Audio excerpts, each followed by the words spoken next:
on right now. Cool. So just started. So it's going to give people 5 minutes just for them to attend. Mm-hmm. Cool, cool, But, cool. but we can see your screen, Venia, and so people are just now coming in as we speak. Yeah, first. If people want to And test how out, is everyone? If you want to sound off in chat for me, I'd love to hear ya, talk with ya, hear what your experience is with Google Analytics 4 so far.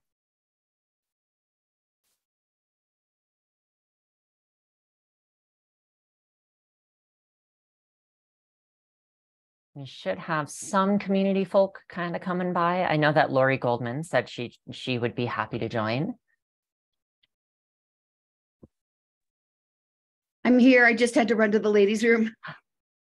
Oh, hey, you are signed on using my account? I don't know how that happened. I'll use the link from the Slack workspace. I'll be right back, okay? Okay, yeah, totally. That's fascinating. How did that happen? Oh, that explains the mystery account then. Yeah. Looks like we have about 15 participants here. Cool. Yeah, we'll just give people a few moments to sign in. Scott. Hi, Scott. How's it going? And Maria. Hi.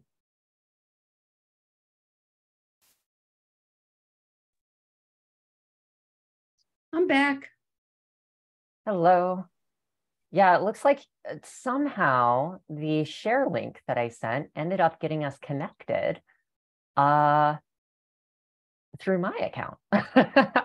Don't know how that happened.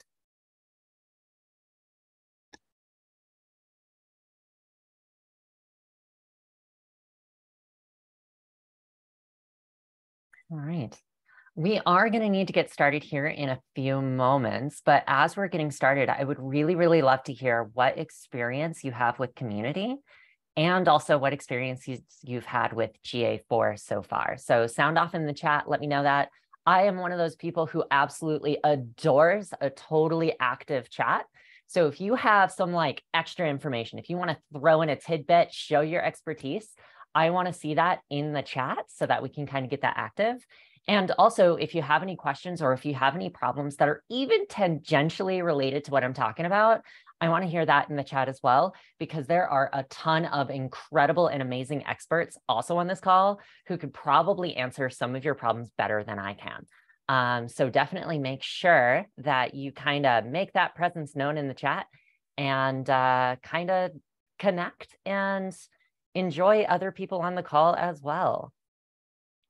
I have the stage, but I'm certainly a fan of people talking in the audience. Hopefully we'll be able to bring this discussion further for everyone as well. Oh yeah, Alan, many of the clients not happy with key reports. Yeah, that's an issue that I'm having as well. And truth be told, when we get to the reporting slide, it's going to be a pretty quick comment.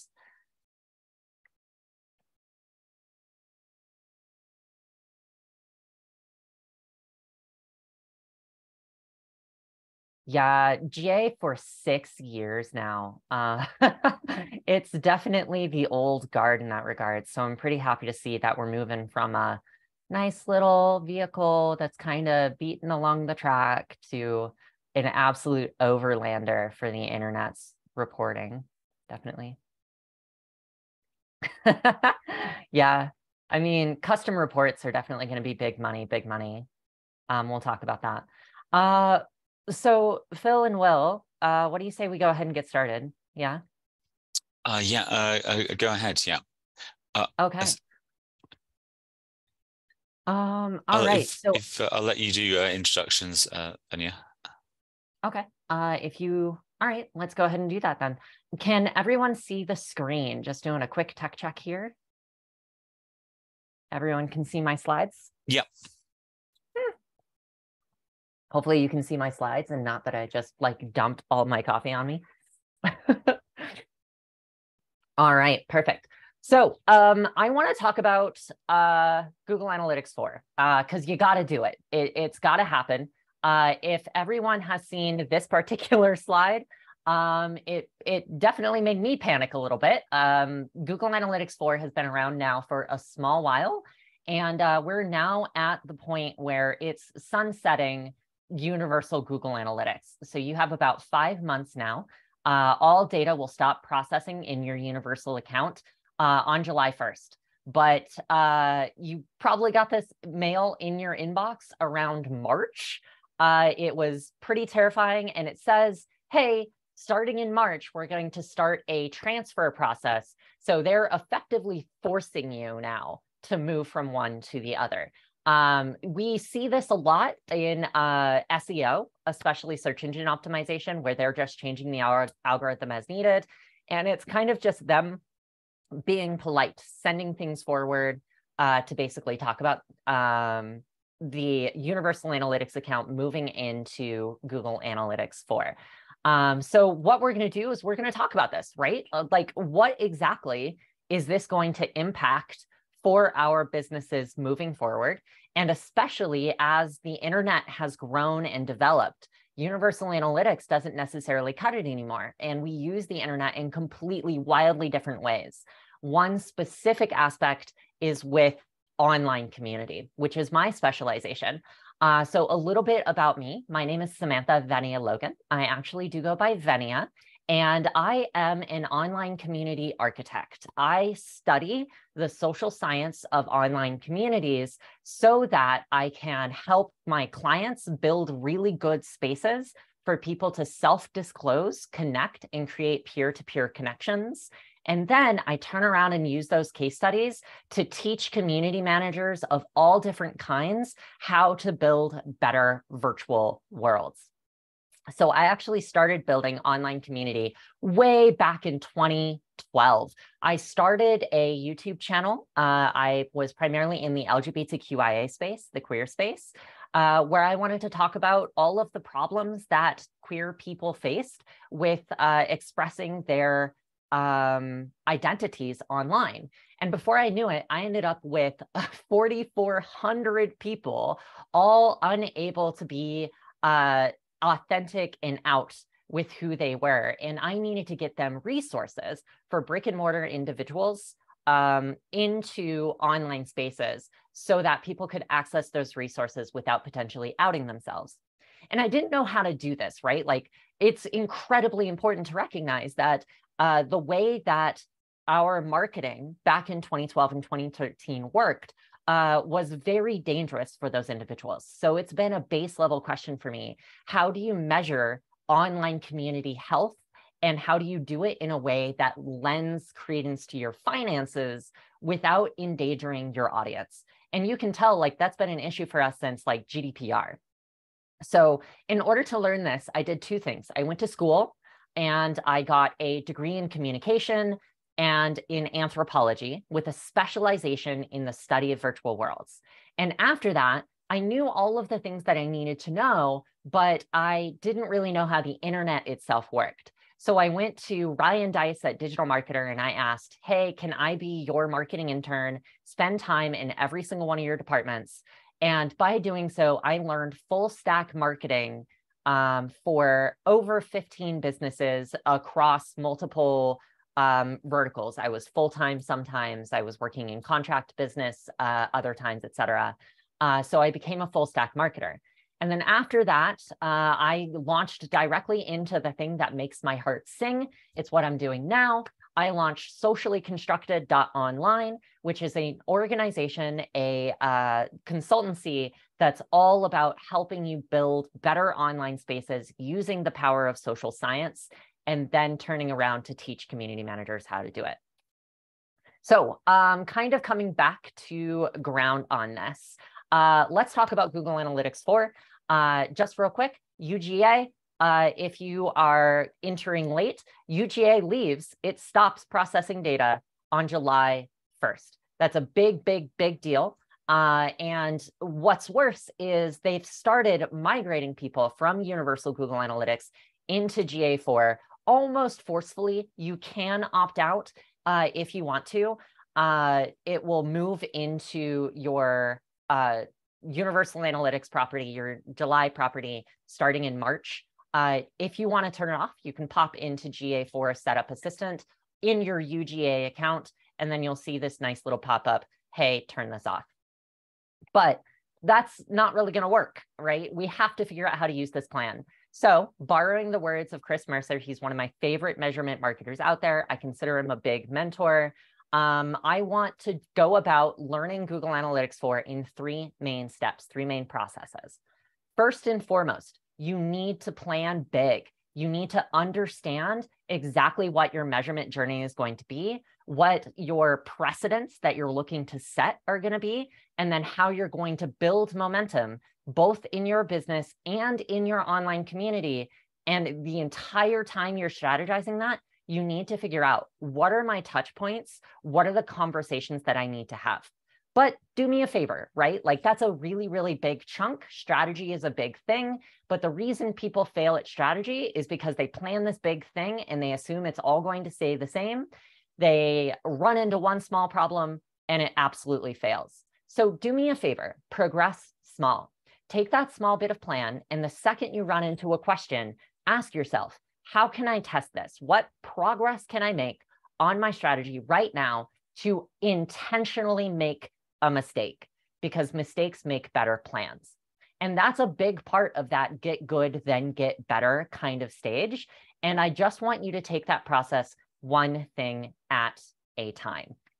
Now, the big question that we have is, why is Google Analytics 4 necessary? Why is it needed? Most of the people in this call are marketers. So you've probably been on the forefront of this. You already recognize that we're operating with an older system right now. So I want to talk about how marketing has worked for the past decade. And keep in mind, Universal Analytics was a revision of a platform that came up at the very beginning of this whole process. We were really operating on a car that got a decent upgrade, that started getting, like, every once in a while, little Band-Aid fixes and little additions and stuff like that. We made an entire industry out of making this car run as long as we possibly could. Here's how this typically worked throughout the course of the past decade. All we had was this marketing funnel that is a one-on-one conversation between us and the user. As we understood it in marketing for the past decade, it has always been a conversation where a user will raise their hand and say, hey, I might be interested in this. And we say, oh, awesome. If you're interested in this, just perform this action and we can get started. So they would subscribe to a mailing list, or they would take an action, and that would trip for us a flag. And it sent out an ad that said, hey, it seems like you were interested in this particular topic. Are you actually interested? If you are, here's a lead magnet that we would like you to have. And based upon that reward and whether or not they took it or didn't take it, we gathered that information. This was the second part of that conversation, and we would add a tag. And as soon as that tag was added, that tag would proc or produce a second flag. And then we would add additional tags. And based upon the tags, we could understand the value journey across our net systems in order to understand where in the funnel someone was. And if after a certain point in time they said no, we would say, oh, okay, all right, sounds good. Let's back up then. It sounds like you're not actually interested in this. So we're going to remove that tag. And then we're just going to move you elsewhere in the funnel where you're more comfortable. This is how Facebook advertising, how Google Analytics, and how the retarget marketing era kind of moved. And there was this basic UGA system that initially didn't understand this, but tried to evolve to support it. And now we live in a world where funnels are struggling to cover the whole thing. Funnels are still critical, they're still important, but we would make these amazing funnels, these amazing UIs, these singular conversations with a customer, and then we would get this. All of our users would go into our funnels, fall out of our funnels, come into our funnels, and they kept finding it annoying, and marketers kept finding it increasingly complicated for us to manage and operate this. And the reason is because we discovered that although the funnel was one of the greatest inventions to come to digital marketing, it was insufficient for engaging with our community at scale. And the reason is because funnels converse with an individual user, but the communities that we started to build, our audiences that built into our brand, wore our brand values, got closer to us, became advocates and promoters for our brands, what we were really developing was not a conversation. It was a community of people who were talking to other people. And because of that, they kept falling in and out of our funnels at completely random times. And we lost the thread on those conversations as a result. So what do we have now? In online community management, we look at an entire community of people who are engaging with multiple funnels across our communities. If you look over here on the bottom right of the new Orbit model, which is an online community management model, you'll see that we have this highlighted section. That is the traditional funnel. The traditional funnel was always a one-over-one conversation asking people, would you like to come closer to our brand? But there were a myriad of conversations all happening outside of that funnel. And we had to produce that funnel over on the right. And then we produced another one and another one and another one. And we were having this conversation with them as a collection of funnels across what we see here. And this is really just a valence model. It's a series of membranes where you have an observer individual in your community, and then they decide to take a step. They fall into one of our funnels, and that funnel navigates the step relationship from observer to user. And then the user wants to stay in that shell for a while. They want to increase their reach, talk to other individuals, be a part of just being a user. And then after a period of time, they will make the choice to come closer. And that's when they fall into another funnel. And that funnel moves them from a user to a fan. And then from a fan, they become an ambassador. And then from an ambassadorship, they're still engaged in the observer shell, the user shell, and the fan shell. So they keep falling into all of our funnels in all of those shells, but they don't necessarily need the funnels that we built at that stage. And in order for us to manage this, we have on one side this online community system, which is saying we need more flexibility, influence, and power. And on the other end, we have a funnel. And the ultimate issue here is that communities cannot quantify their value outside of that funnel because initially, for the past decade, we haven't had the ability to measure it. But we have to measure the community interactions in addition to the funnels. And if we don't, we are going to stop understanding the value of the communities that we've built. So again, to kind of break down, we have two problems here. On one end, digital marketers are saying the funnel is the easiest way for us to develop and understand the customer value journey. On the other end, we're saying funnels are too restrictive for community managers. Behavior tracking is exactly what a funnel is for. We're just counting people raising your hands and then putting it down. That's all we're doing in a funnel.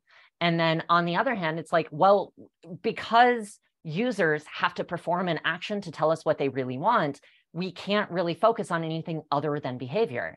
Meanwhile, community managers are over here going, yeah, but we're forcing them to interact with us our way instead of interacting with us the way that they actually use the internet and engage in our online communities. To kind of bring that home, last year, and I'm very, very excited for the next year, this year we're going to be getting a second constellation report from Orbit, but there were a few key findings between community and marketing. The first thing was that any typical community is active across 6 different platforms. We don't build funnels to do that. And in addition to that, our community teams are regularly trying 3 completely new tools and platforms every year. And the reason for that is because people aggregate in different places. They don't go into the funnels that we set up in the individual places that we have.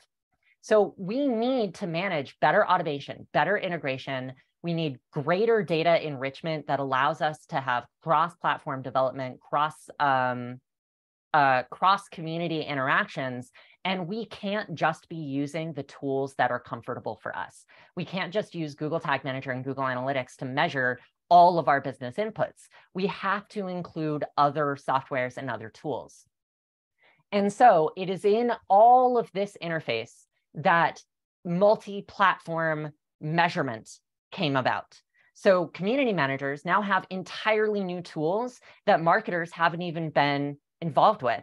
Marketers, please sound off in the chat for me if there is even one brand currently on this slide that you don't know about, because in the community space, these are the big major players. And if you've never heard of them, how are you supposed to be able to manage a measure journey with your online community, right? So now we have, in the new world, two halves to a conversation. We need to talk about measurement as a department. We need more people involved in on set, because if we're going to be building funnels that are capable of keeping up with where people actually are, we need more interaction. We need to expand our measurement behaviors. And on the other side of that conversation, it's, yeah, well, we've known this for a while. Community managers have really, really wanted that. We've built community operations as an entire department. But the problem is there's no actual systemization for how we measure online community, because marketing and community management have been clashing. So how does this relate now to Google Analytics 4? Google Analytics 4 is the marketer's side of this conversation.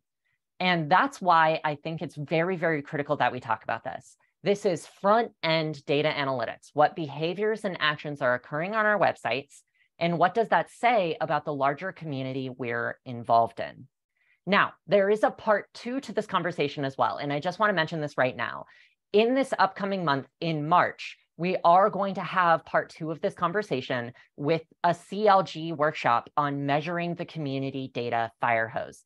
I'll talk a little bit more about it at the end of the meeting, but we need to have a marketer's presence in that conversation just as much as we have community managers, and the vice versa is the case here. So while the primary focus for this talk is going to be on marketers, I want to mention that the online community management conversation is also going to require your presence. And that's where we're really going to talk about these community intelligence platforms that you haven't heard of. That having been said, let's hyper-focus now. We know that there's this conflicting understanding of how people use the internet, how people collect with brands, and how the funnel remains limited in that circumstance. Google knows this. Google has known this for 10 years, and Universal Google Analytics just did not have the capabilities to use the internet as people actually do. So we have this transition, this fundamental change from Universal Google Analytics as brand expectation. Can we build, track, and then learn from and optimize the expected conversation that our brand is going to have with our users? Now we're switching that. We're turning it around and asking, okay, GA4, it sounds like we can't do this. We can't apply structure to the chaos because that's what users want. So can you just tell us then, what do our users expect from us? And that's where Google Analytics 4 is now. And what that means is that Google Analytics 4 is looking at the internet as it stands, looking at the internet as a collection of cultures and communities, and then it's changing the way that we measure it to fit this. And that means you have to understand a new data approach.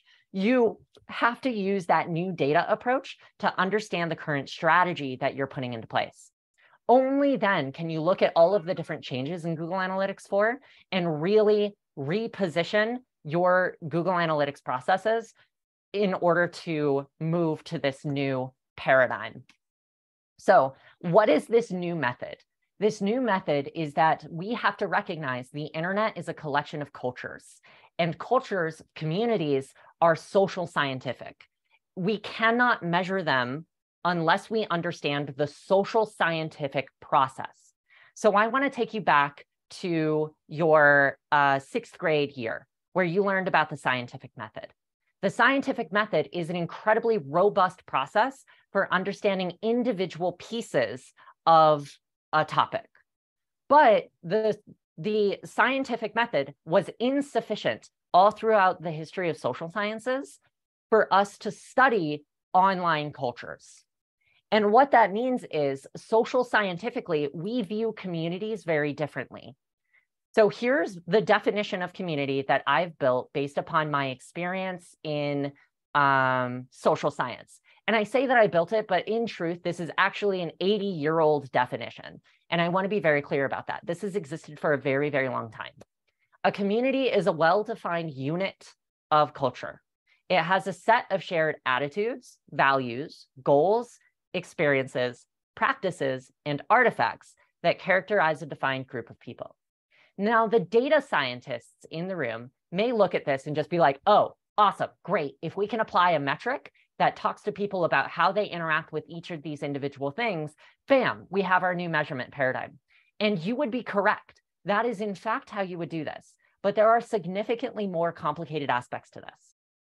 Because the social scientific process, when it looked at the scientific method and said, you know, this doesn't really work outside of a lab setting or across different cultures, they needed to create something just as robust and just as logical as the scientific method in order for it to be as rigorous. And they made 4 big changes that kind of complicate the process of measuring those aspects of community. First and foremost, benchmarking. They had to make this work over the long term. We can no longer consider a bunch of minor A/B experiments. We had to consider one long experiment that includes variables, and those variables could not be the focus. If you've ever tested in a very, very small group of Facebook, a very specific headline or an ad, and you're like, yeah, it worked super, super well, super, super great. And then you went to another audience and you tried it there. And it's like, yeah, it also worked really, really well. Let's scale it now. And then you scale it and suddenly it doesn't work. And you're like, what happened? The variables were exactly the same. And the reason is because you can have the exact same variables applying in the exact same circumstances to different audiences, and the audiences will break it. The variables aren't the problem here. It's the scope. So we choose variables, we keep those variables the same, and then we change the scope in social sciences. The easiest way to understand this is with something called the rule of generalization. So the rule of generalization, I'm not going to get super into the weeds here, but it's very, very wonderful because no matter how complicated the rules of generalization are, and there are rules, all you need to care about for this new paradigm of measurement, this social scientific method, is A concept applies to B population only so far as C limitation. And if you don't have C limitation, bin your data. It's pointless. Don't bin your data, don't get rid of it, but be more rigorous in your actions and in your activities. And community managers are learning to apply this particular system so that they can systematize their learnings in their online communities. And suddenly soft qualitative data of people in my community said this now become really, really useful to you as marketers for creating highly predictable data systems that inform your funnels out of online community. So this is the new paradigm. Just use your metric systems to answer every question that you have in this particular format, and you should be largely okay. But now we need to talk about one other aspect of this, the scopes of community. This is the next paradigm that you need to approach. Back in the 1980s, there was this man named Urie Bronfenbrenner. He was a sociologist, and by and large, his whole concept with this system was that society can be broken down into small individual structures, what we call in social science scopes. On one end, there's your individual. How do you think? How do you feel? How do you express yourself to others in that regard? And then how do you interact with the people around you, your friends, your family members? What does that interpersonal level look like? And then organizationally speaking, how do people come together to create shared meaning, use that shared meaning to put together shared goals, and then work to achieve those specific goals within a specific brand? And then after that, how do those brands and those groups interact with one another? How do they create a larger community and a cohesive whole? And then based upon all of these interactions, we create laws or cultural mores, public policy that determines this. And if this looks familiar, it is this, right? And we just said that as long as we can measure people's connection to our brand and people's community affiliation with us, we can determine when they are ready to fall into a specific funnel, when they're not ready and we need to remove them from the funnel, when we need to nurture them a little bit more, and when they're ready to pass each individual membrane to move in and out of our brand continuity. This is the new measurement paradigm. This is what we use to build in Google Analytics 4. Now, your online community managers and your community builders in your company are going to take part in the vast majority of this infrastructure. But as marketers, it's very important for us to contextualize your funnel. We have heard in marketing, content is king, numbers are king, measurement is king. But the one thing I want to drive into your head is that content is king, yes, context is queen. There is an entire family here, a royal family. And it's with that I want to talk about Google Analytics 4 in the context of technological affordances theory. So if you remember, back in 2014, 2015, the community as a whole told Facebook the like button is insufficient for our interactions with others. So they said, okay, we're going to create 5 different emoji sets. And then the marketers in us are like, oh, you just gave us an amazing thing. Facebook wanted us to increase the emotional continuity of our communities, but we turned it into a voting mechanism. So click like for this, click wow for this, click haha if you think this is better, click angry if you think this is better. And suddenly angry didn't mean angry, it just means pick the lesser of 2 evils, right? So there's this notion of hidden affordances.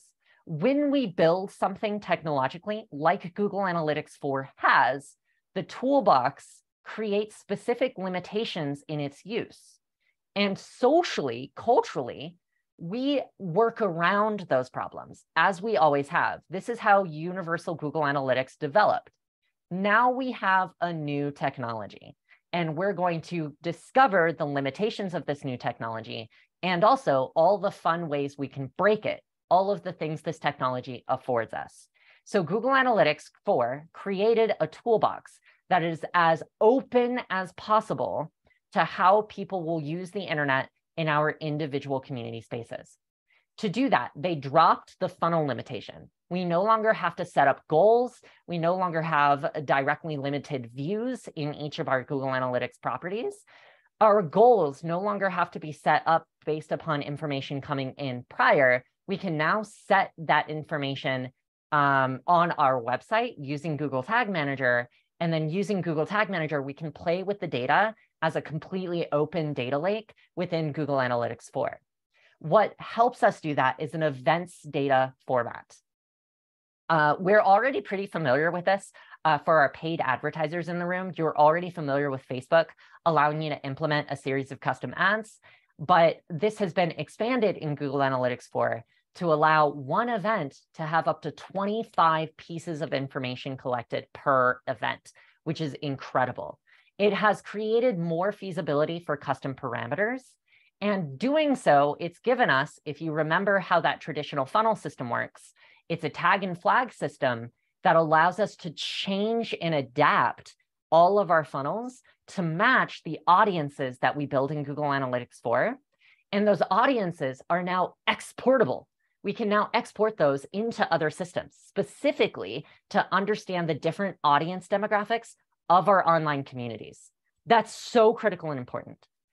Additionally, we also live in a data security world. So I would be remiss if I didn't mention that, one, the data toolbox is restricted in terms of data, and also where it fails to maintain user data, it's made it easier for us to manage it. And all of this is connected with the fact that Google Analytics recognizes that even though it's a giant, it needs other platforms to stand on its shoulders. Our CRMs, our community intelligence platforms, all of our massive data software suites, they have to be built on top of Google Analytics 4. So Google Analytics 4 is no longer a system. I want you to think of it as a kernel, an operating system and a kernel for us to build on top of. That's what Google Analytics 4 has given us now. So with that said, we're going to move into Google Analytics 4 specifically. And because we're so short on time, I'm only going to be doing this in slides, but I would really love to do a follow-up meeting or a follow-up talk if anyone is interested on actually like opening up Google Analytics and walking through and actually constructing all of these situations. Let us know below and let us know in the survey after the event whether or not that's something that you would like to do. And then we'll kind of look at that, right? Like it's community generated content. We want to know what you think after this. So GA4 infrastructure. This is going to be like that outer wall of Google Analytics. How should I set things up?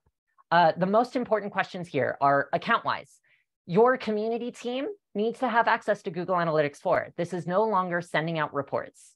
But the important question is, to what degree, to what level, right? Sorry, I just looked in chat and it looks like there might be something going on. So what permission should the community operations team have? That community operations team needs to have one of you in the marketing team on the community operations team. And you should have a say and a control in how the rest of the community team looks at that data. But more importantly, you need to have your hands on that data because it's now a social contract. Now kind of moving down into the property. Does a community management situation merit having a second data property?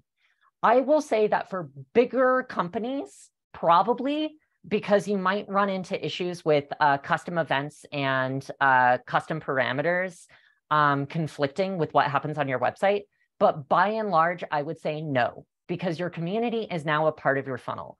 As marketers, you have a social expectation in the new world, a social contract, if you will, to measure not just what's happening to the behaviors of your individuals, but the intentionality and the connection and feedback of your greater community. I recommend keeping that as one. Additionally, there's this small little thing in your industry category for online communities. I just want to let you know that at the moment, nothing changes in your Google Analytics property if you select online communities. However, it does give you new reports, and it looks like Google Analytics is looking to use this industry category in order to define and help with delivering better custom reports for individual industry standards. So this is definitely going to change, and it's something you want to look at on a quarterly basis in your property. And even right now, if you select under your industry category gaming, it actually gives you a whole new gaming report category. So be very intentional when you set up your properties about what industry category you're setting it up for. And now data stream. We're going to kind of dive further into data stream because this is really where it matters. But for the infrastructure portion of your data stream, make sure that platform integration is front and center on this, and work with your CRM and your community intelligence platforms on the user ID problem. If you're using user IDs for your personal portfolios and your personal profiles, there's one, going to be a security problem there. And two, there's going to be a tech problem there. You can turn on a lot of features in Google Analytics 4 by rectifying that user ID issue, but you need to be very intentional about how you do it. Now, let's kind of move from infrastructure, building the Analytics 4 account, to filling the Analytics 4 account. There are 3 steps to any Google Analytics, and this is the same in UGA, it's the same in GA4, it's the same in literally any measurement system you have. There are 3 steps to this process. First, it's bringing in the data. Then it's how do you store the data? And lastly, how do you report on and massage the data to give yourself a better truth? So that data flow, those 3 steps is what we're talking about here. If you thought that there was a world where UTMs were no longer a hassle, sorry, they're more important in Google Analytics 4 now. But they're actually more important because they are process focused, not technology focused. Where we were using urchin tracking modules in UTMs to track, does a person who clicks on this link come from Facebook or Twitter? Is it a Facebook paid ad or is it a Facebook community post? Is it like, is it a Facebook community post that happened for this specific product? And for this specific product, is it coming from this specific headline or this specific tag? We were initially using it to tag content. Now I want you to think about using UTMs to tag processes. We submit specific Twitter shares Yes. But is this a community post that we're coming from? Is it a community generated lead, or is it a sales lead? Is it a personal outreach, or is it a departmental outreach? By using UTMs, which now have expanded features, we can now add extra parameters to UTMs now out of the box in Google Analytics 4. We can now start to talk about organizing how we talk with our larger community. I also want to call it out now, community generated lead. This is very, very important. We'll talk about it here in a little bit. I also want to talk about events, because Google Analytics 4 is events-based now, and you can create as many events as you really want. There are limits, to be clear, but you can now create solid, careful events that are curated towards your own website and your own infrastructure now. You can now create something like this community generated lead coming from Discord that you can see over the right. And they have event recommendations that are not currently implemented. What I want to call out over on the far right is this join group feature, this login feature, and this select content feature. You can now create a flag on your website for selected content interested in marketing. And you can push that into Google Analytics. And then using that, you can determine, oh, so I have a specific audience segment interested in marketing. I can market their advertising to them, but also I can send out a request from my community manager. What kind of topics would you like to hear from marketing? And would you be interested in facilitating some of those conversations and events? And now you have an entire community curated program run out of audiences in Google Analytics. UGA definitely could not do that. And I also want to bring up the gaming, forum, and SaaS spaces, because you now have specific properties recommended under the GA4 custom events. You have specific property flows now recommended for your specific area. Definitely look into that. And at the same time, you might want to ask, with all of the functionality and all the flexibility of Google Analytics 4 events, what about Google Tag Manager? Still strongly recommend this. Measurement is a muscle. If you're at the beginning of your measure journey, just start with Google Analytics 4. Install Google Analytics 4 on its own, but you will want to move up to Google Tag Manager. It is way more flexible and way more capable. And now that on its storage side, it has like this wider toolbox, Google Tag Manager is now only more useful, not less. I also want to talk about conversions. Events now have independent convertibility. What that means is in Universal Analytics, you had to set up individual goals, set up this specific funnel flow, and at the end, mark it as a goal and say how much value or revenue that goal procced. And then on the other end, in Google Analytics 4, you can now do that for individual events. And that allows you after the fact to put together as many different onboarding funnels, as many different goal funnels, as many different marketing funnels as you want. And you can just mix and match individual events. So useful, so helpful. Now I want to talk about that third part of that flow, right? We first talked about Google Analytics collection and then storage. Now we're talking about processing. What I want to say here is that audiences is immensely powerful now.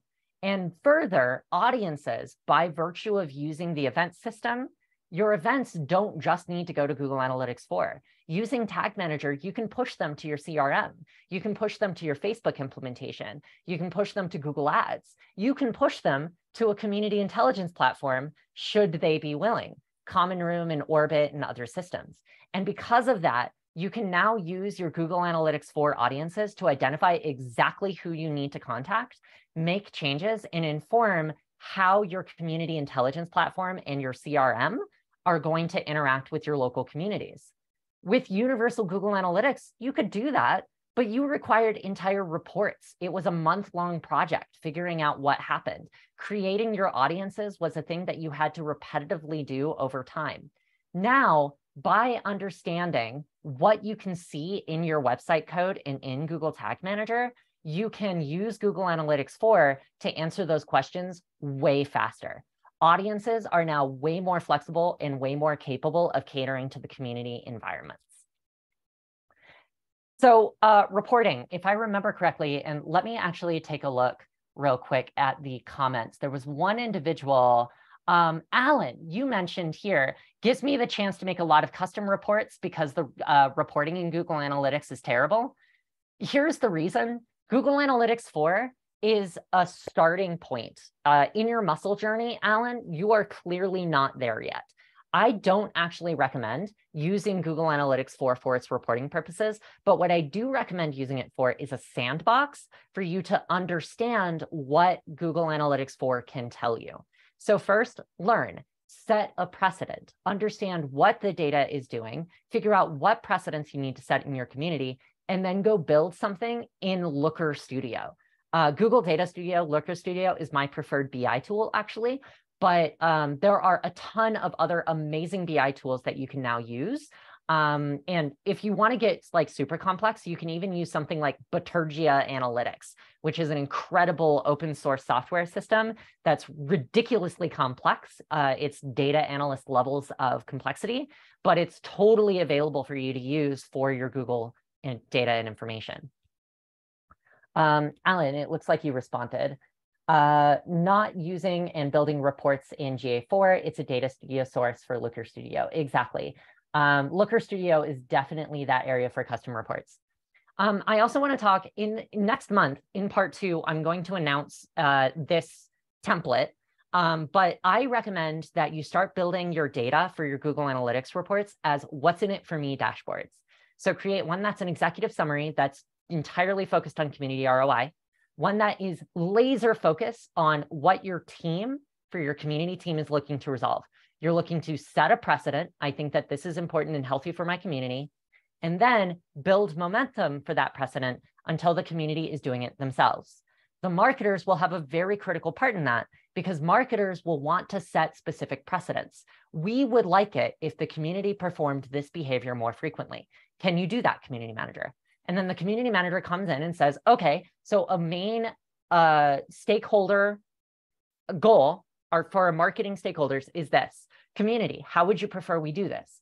Awesome. Let's set that up, understand what this is going to be, and audience by audience. First, our super users and our promoters. Remember that valence for that community tool, that's the new paradigm you're measuring in. And now you're just going to roll out your funnels for each individual paradigm. And that's what you'll use your reporting for. So we're going to take a quick side note. I'm not going to spend too much time on this because I know that I had a lot of trouble fitting everything into this particular talk. I want to talk about the attribution problem. And this happens all the time in community management. How can you determine that a community manager has actually created a lead for the sales team when the lead comes through your marketing funnel all the time? You could reasonably just ask them, did you come from a community before you went into this funnel? But that's not the only way that that's going to help. You could also create a UTM tracking module for UTM source of whatever the brand platform is, UTM medium of community generated lead, and then a UTM campaign of the product that lead is for. So you could do that, but that's also going to be difficult because now you have to tag literally every link that you give in your community. How do you manage this user attribution?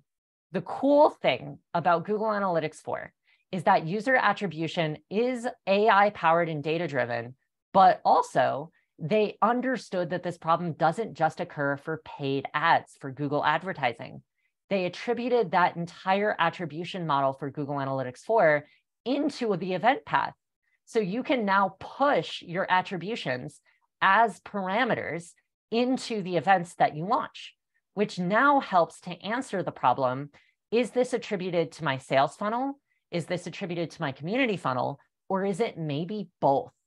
And further, by placing those tags across your website, you're now able to connect it with user IDs and attach tags to your CRM based upon whether or not that community is developed. Now, I'm going to tell you, this is so complicated and so difficult to operate. I don't recommend it right now, right? I don't recommend it. But what I can say, remember, technological affordances theory, Google Analytics 4 has now given us a new toolbox that gives us sky's the limit opportunities for us to do this and to do it ethically, to do it right, to use Common Room, a community intelligence platform, as a tag system that tells us the user is a community generated lead from Infusionsoft setup coming from Facebook, and they clicked via an ad. That's such an incredible thing. And it is all first party. It's all server focused. It's all based on the website on our end and the conversation that we're having, not just one-on-one, but with the community as a whole. We get to choose that now. The burden is that we also have to build it. So real quick, this is going to be what the entire next month, that part 2 conversation about community managers is going to be. So it's going to be the what's in it for me dashboards, where we're going to talk about all of these. I would love it if some marketers actually attended so that you could help us build that architecture to work for your department as well. And now I want to pull out of the GA4 conversation. We've talked about what's helpful for GA4, but that's not what's important here, right? They gave us a technological toolbox. They gave us technological solutions, but in all actuality, this is a cultural problem. How do we manage the safety, security, and anonymity of our users while ensuring that the online community is respected for their interactions and their contributions?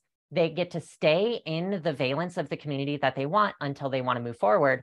But also, we still have the marketing funnels that encourage them to move from outer valences of our community scope to inner valences of our community scope. How do we do that? That's a really, really big process. And so for that, I want to talk about some changes you're going to want to make in your business in order to facilitate using Google Analytics for this way. So this is how it typically works. In Universal Google Analytics, this was the confounding struggle of reporters in marketing and community managers in individual platforms. There's been this ad nauseum conversation about where do you put your community manager? Where do you put your data analyst? Where do you put your measurement marketer? And we kept putting them into departments. We had this bottom-down understanding of people are placed into groups to accomplish a task for a specific department of an organization that have an oversight to this department, that connect to the C-suite, and finally report, did the C-suite's goals for the year get met in each individual department? And we would ask each department, can you please file a report for the efficacy of your department? And it was their job to do it. They had to report the outcomes for themselves. And this caused a problem. They siloed themselves. R&D and developer relations had different reports from product and product research. And we kept telling ourselves that's because their KPIs, their key performance indicators, are different, so they should be reporting separately. That makes sense in a silenced top-down view of governance. But the problem that community managers, measurement marketers, and data analysts had was that they were rooted in reporting to only one of these hats, but they were expected to collect data and information from all of the other departments. They had to wear a bunch of hats, but they didn't have the power, the capability, the organization, or the ability to cut through the red tape and provide the one syncretic report. So with Google Analytics 4, I want you to recognize that measurement is no longer a project. It's no longer report on this quarter with this report. It's no longer put together this dashboard for this department. It is now an oversight setup. So we want you to think about switching this. Your departments are actions at the end of your company. This is an R&D action. It's an R&D group. Your product is at the bottom of the company. These are just departments for your community to interface with to make it easy for them to find the person that they need. So put your groups at the bottom and then have the people who are working in those individual groups above that task, make it a lot easier for them to interact, and have one member of each of your teams, one in R&D, one in product, one in support, one in marketing, and one in finance, all report to two teams. The community operations team for, hey, I'm going to go into the community. I'm going to do the Q&A. I'm going to do the research. I'm going to talk with individuals. I'm going to be present for my department in the online community. And in doing so, you've now broken up that first wall and provided cross-flow and cross-talk because you have one individual in each department always present in community operations. And then that community operations team, that super team, is going to connect with all of those departments to create a super department of data analytics and architecture. And together with community and data analytics, you can create community scopes, build measurements, and create data analytics as a perpetual, always ongoing department in your community that directly reports to C-suite. By doing it this way, one, you don't have like 90 billion different reports. Two, you can make a what's in it for me kind of setup really, really work because everyone has a say. And three, you've now freed up your measurement marketer, your data analyst, and your community operations professor to cut through the red tape, talk across departments, and make sure that those conflicting reports, was it attributed to me versus was it attributed to them, no longer becomes an issue. There is just one cohesive working together team that connects with C-suite. This is the way that you can structure your community to be more community driven and focused. So with that, there's one other piece of advice that I do recommend. With Google Analytics 4, cross-platform data is now the most important thing that you could do. And the easiest way to do it, instead of focusing on X tool or Y solution, focus on the one thing every single one of those platforms has in common, your website. Go make sure that your CSS classes, that your class IDs make sense. Create a naming convention that tells people the visual elements on each individual element of your site mean this, are for this, and can relate to this. And by doing so, you will set yourself up for Tag Manager, Google Analytics 4, your CRM, your Facebook ads, your Google ads, all of your different tools can now pull the exact same event markup and parameters from the same single source of truth. Highly recommend it. Also, look into some of these platforms. We're going to be talking about it all of the time throughout the course of the next month, and recognize that these platforms are reporting additional information so you can augment your Google Analytics 4 systems by understanding not just the behaviors of people in your funnel, but the intent of those individuals. You can connect people's comments in your communities with the interactions and the behaviors in your funnels. Super helpful. You can also start to pull in quantitative and qualitative data in order to better define and better understand what you're looking to. So based upon your community responsiveness, you can look at your active and your new members, but also how many people returned and why. Super, super critical and important information. So if you want to, go ahead and apply it. There are basically 10 steps to doing this, 10 steps to implementing it. It is going to be a longer conversation. It's a conversation I recommend you stop now. And it's also a conversation I recommend you never end. And again, if you do have trouble, if you do struggle with this, just know that I am available for consultation at any time. I do work with people in order to develop community infrastructure, and I can help you build this out if needed. And I just want to leave you all with this. In 2013, Ryan Deiss once said, "The one who spends the most to acquire their customers wins." That's the traditional marketing paradigm. That's where Google Analytics used to be. Now, in 2023, it's about the people who spend the most time fostering their audiences that will grow most consistently and therefore best. So with that, thank you so much.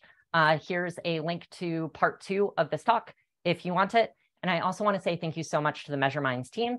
And I am willing to take questions. I also recognize that we're super short on time. So if you're willing, I can stay extra long. And also, I am available in my online Discord community where I can answer any questions that you might have. That's it. Cool. Thanks for that, Venia. I'm just going to take presenter control. And oops.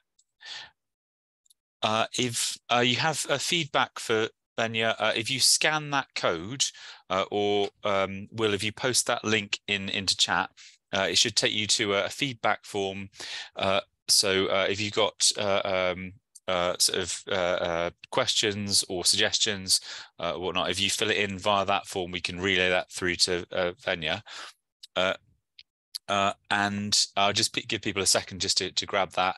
Will, if you could just post that link.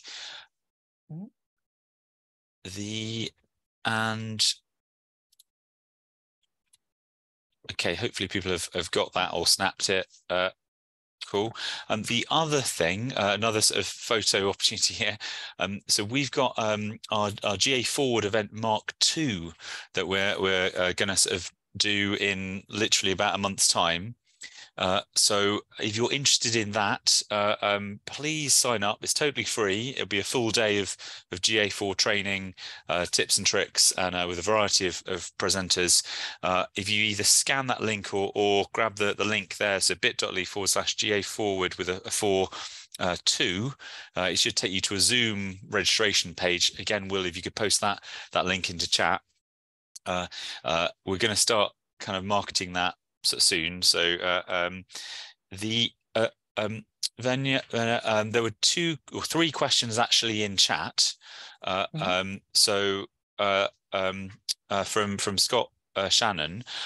So I don't know if you want me to promote him to the stage or you want me to read out the question. Yeah, it looks like since all 3 are from him, let's go ahead and promote him to the stage, and we will kind of answer all 3. Okay, here you go, Scott. Allow to talk.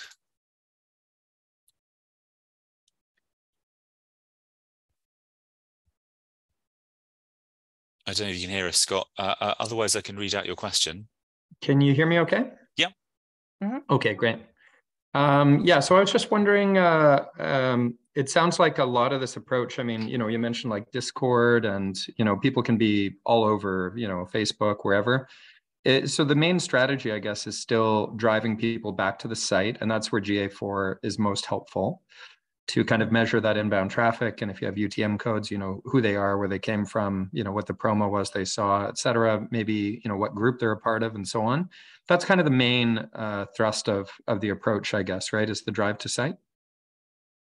Kind of, but I want you to think about the scopes of community, right? So when you have a site, that is a location for a place that people will congregate. So what you're looking to do with GA4 is you're looking to build across all of your myriad of funnels. Funnels are still relevant, right? Because they're responsible for moving people from scope to scope. Each scope is going to take place at a location. So your site is going to be the place where people collect your content-focused information, but your Discord community or your discourse forum, which will be a lock-gated portion of your site, that's going to be people where people come together and congregate. So the new paradigm of measurement for GA4 is in each of your funnels, identify each community scope, what's different about each one, what is your ask for moving people from scope A to scope B. And it's that membrane that you're looking to identify in Google Analytics for. Yeah, got it. Does that make sense? Yeah, and I was thinking about an example, like if you have a user's identity in Discord or something like that, or Facebook, if you were to like export a bunch of data about a specific user from, some other platform that's part of the ecosystem, in order to get that into Google Analytics, I'm just wondering if we'd consider that like fired in directly. In GA3, we could do this with measurement protocol, and it just means firing in individual pieces of information with that user ID tagged to the data parcel, and or the data import method against user ID or something like that. But I'm just wondering, when you have different types of data from different types of platforms about your users, how we kind of bring it into GA4 in a case where there isn't a website visit, kind of the behind the scenes kind of data import. And just wondering what your thoughts are on that.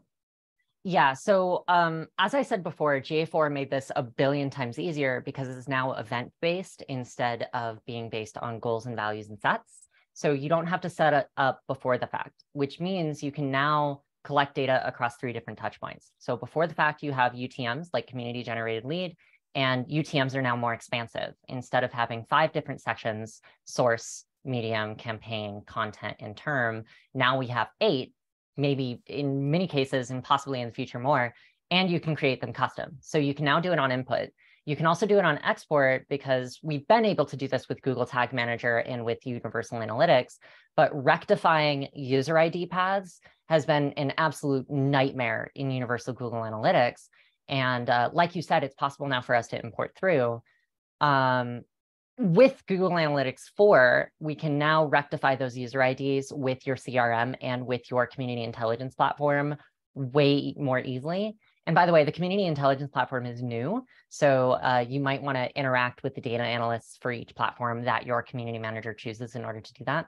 And it's going to be way easier.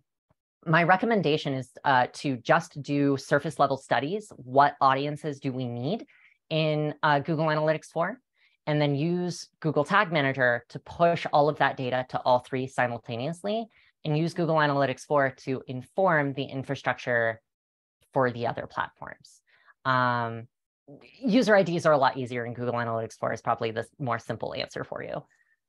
And you mentioned the idea of exporting audiences. So we're saying in Google Analytics 4, if we have an audience, here are all the folks who came to our site from a certain orbit, in a certain property or platform, then they would be considered an audience. When you say export the audience, do you mean export it back into like a Facebook or a Discord, or what do you mean by export the audience? Because I think I've only seen an export of audiences work for like Google ads, for example, or like Google's own audience ecosystem.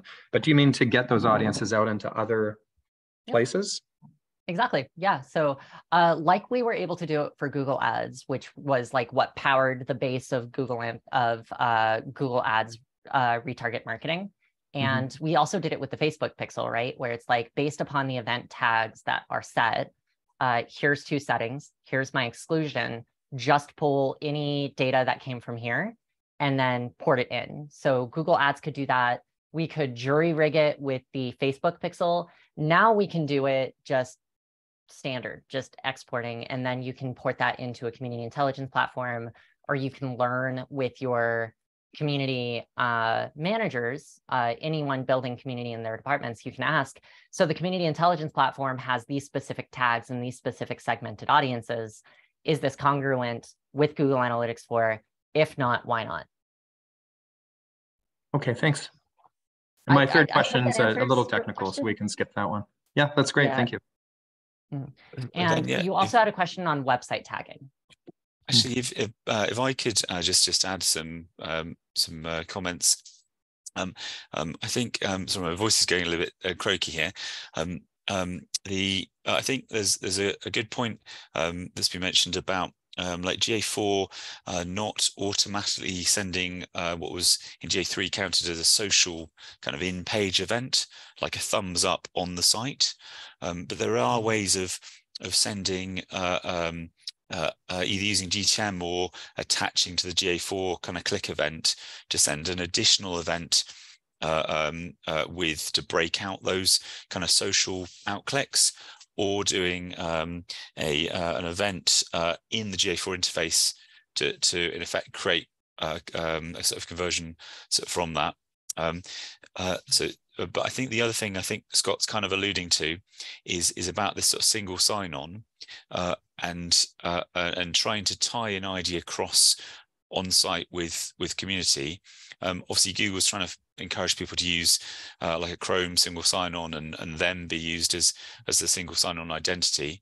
But it's a bit like kind of an email hash and having some form of linking that allows the kind of community data of someone's activity on like an external community pulled in to the kind of on-site activity.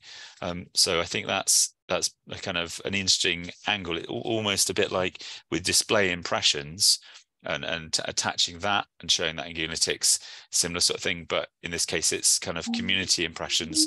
I think a bit like with Google Analytics, Google Plus back in the day, where that was natively integrated and you have the impressions from the actual like social network kind of pulled in. I think I'm kind of guessing a bit that's what Scott is kind of alluding to. But I did put a link to the Google Identity bit into chat because I think that's a good way to go, as in like one-click single sign-on. Yeah, agreed. I hope that answers your question, Scott. I know that it was a little bit meandering of an answer, but effectively, the whole idea is with Google Analytics for audiences, and I really hope that they focus on this as it grows as well, because it's going to be using the events and parameters in order to divide things instead of asking you to identify them personally. It's going to be way easier for you to rectify what Google Analytics is telling you versus your CRM Facebook, et cetera. And you'll be able to export it to any other platform using a CIP, community intelligence platform. Okay, thanks a lot. Yeah. Then you want one other tip or suggestion. I've seen like MailChimp and email platforms used with an email hash identifier. So obviously, like storing an email address in plain text on a landing page is a definite no-no, because that can lead to a GA3 and GA4 account being deleted. But if it's a kind of a hashed email, as in an encrypted value that's one-way encrypted, I've seen that used to, in effect, re-identify users when they click through from like MailChimp, etc. So it's kind of, if they've come from one community, they're in effect like automatically re-identified when they pass from third-party community to like first-party site. And that, so that's something that potentially could be used, but there's not like a UTM underscore email hash or UTM underscore user underscore ID. That's yeah, and I mean, the efficacy of that is one thing. The ethical impact of that is another. And I think that's why Google Analytics 4 has given us such an open toolbox. Like, the freedom for us to control the data of the individuals in our community is now ours, but that also means that the onus and responsibility of how we use it is ours. And with the user ID justification, being able to rectify them a lot easier, we should be able to use first-party content and server-side information a lot easier and a lot better to identify them.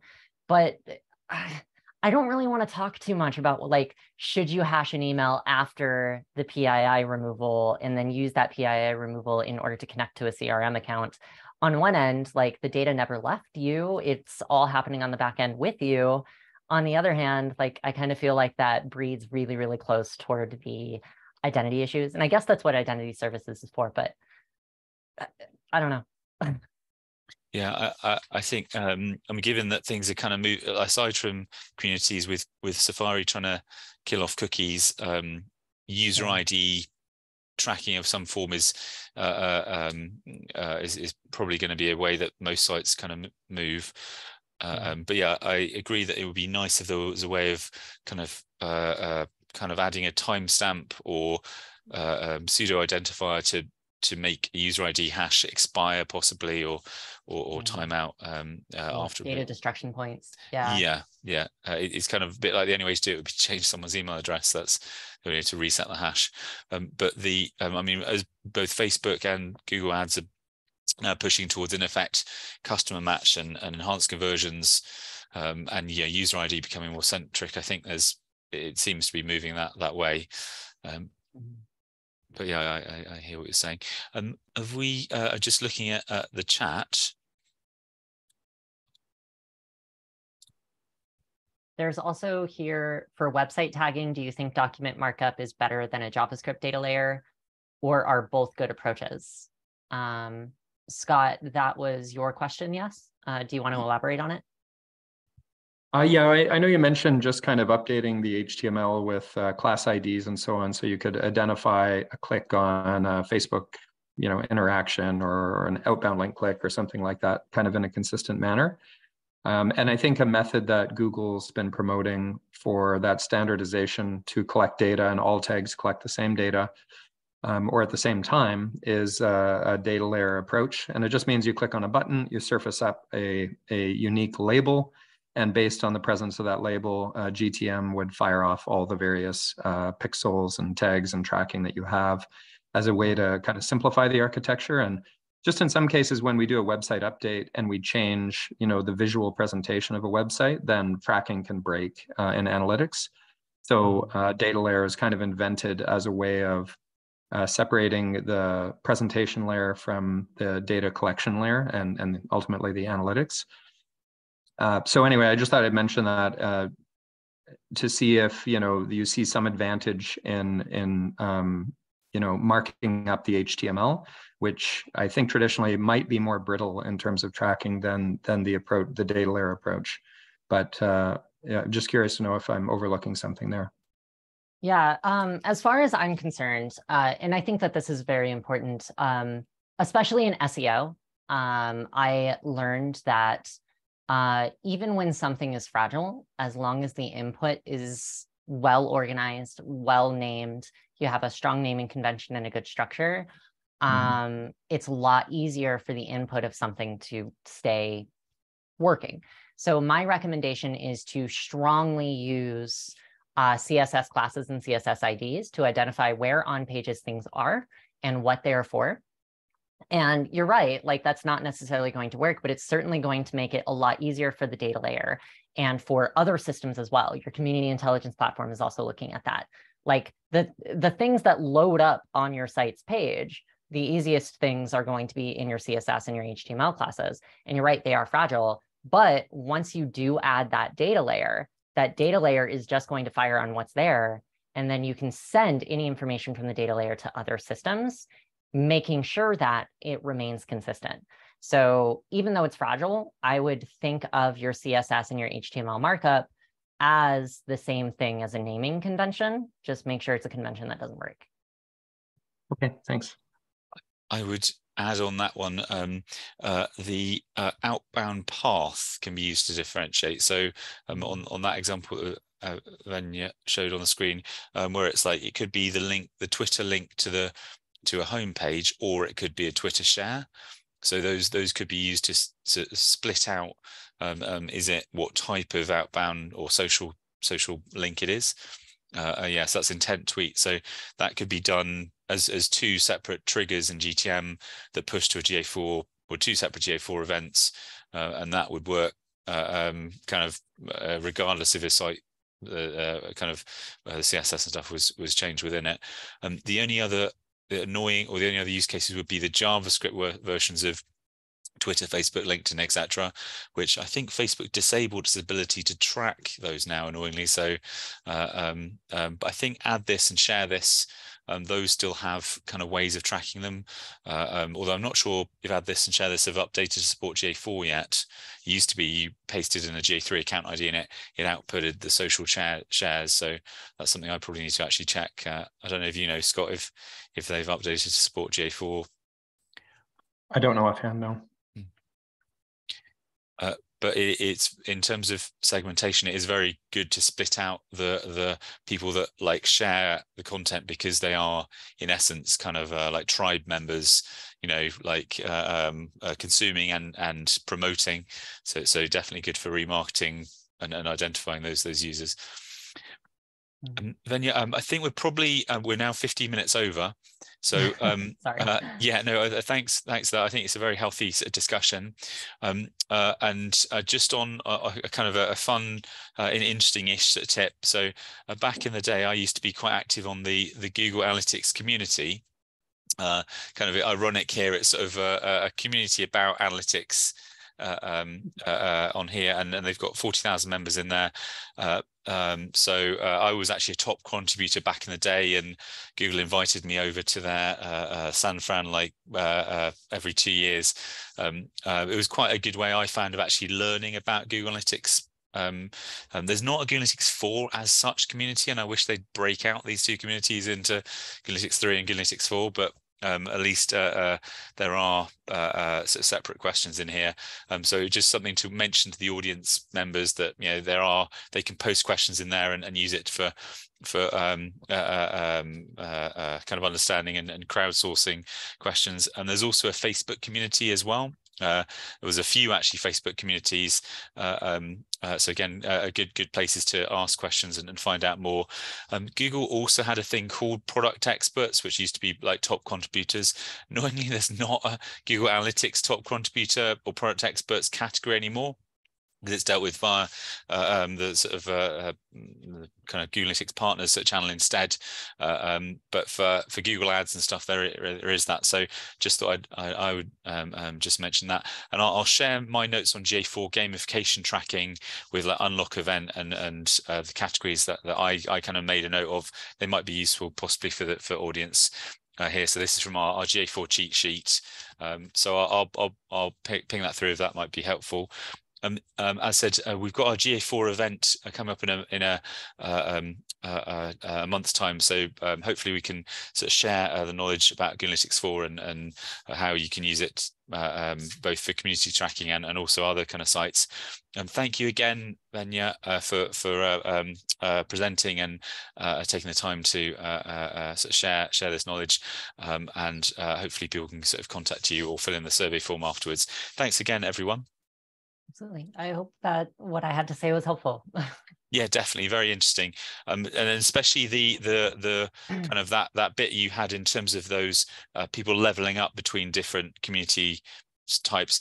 We did a project a long time ago for Chelsea Football Club. It was very similar in terms of audience members, and it was like inactive supporters, active supporters, super fans, and it was like their business was all based about community, and they like totally used analytics to drive sales and improve the bottom line. So 100% agree with what you said there. Thanks again, everyone. Right, cheers. Bye.